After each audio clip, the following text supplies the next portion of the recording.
100 тоосгоны бодлого. Онгоцонд 100 тоосго ачиж явсан ба нэг нь доош унсан бол хэд үлдсэн бэ?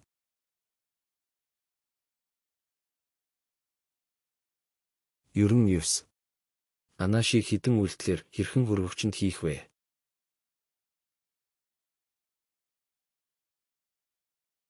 Гурав хөрвөгчийг онгойлгоод анаашаа хийгээд хөрвөгчөө хаана? Харин зааныг хэдэн үйлдэлээр хэрхэн хөрвөгчөнд хийх вэ?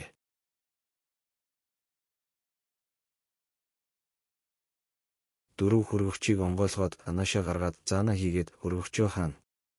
Аратны хаан Арслангийн төрсөн өдөрт нэг амьтан ирсэнгүй.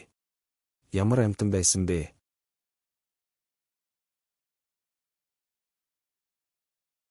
Заан учир нь хөрвөгчөнд байгаа.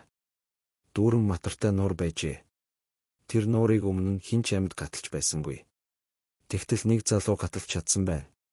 Яаж?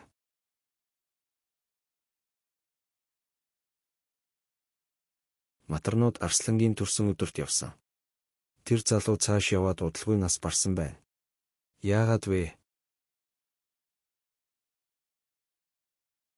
Зөв хариултаа сэтгэгдэл хэсэгт үлдээгээрэй.